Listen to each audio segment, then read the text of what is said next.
দর্শকরা, আজকে আমি একটা গল্প বলবো, রাখাল কান্না।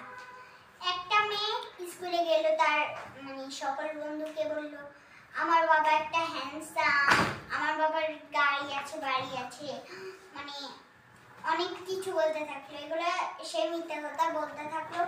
ওর বাবা সবসময় 10 টাকা 20 টাকা করে দিল। এবার টিফিনের সময় হয়ে গেল। টিফিনের সময় ওরা বলল, আমি ফ্রেঞ্চ ফ্রাই খাচ্ছি, আর এটা তো কলা রুটি খাচ্ছে। এবার ও রাগ করে খেলো না, ও বাড়ির দিকে চলে গেল। বলল, বাবা আমাকে ফ্রেঞ্চ ফ্রাই কিনে দিবা, আমি ওগুলা দিয়ে খাবো। ও লাঞ্চে ওগুলাই পায় নাই।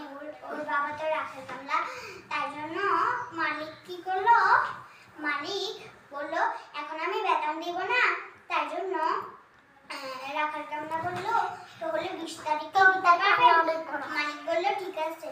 মালিক অনেক ভালো ছিল, রাখাল কামলা অনেক ভালো ছিল, কিন্তু একদিন 20 তারিখ হয়ে যায়, সেদিন উনি টাকা পায় না। বললো, আমি টাকা দিব না, তুই অন্য তুমি কাজ কর। তখন তো 20টা হয়েই গেল। এখন কি করব? এখন 10 টাকা 20 টাকা করে রাখাল কামলা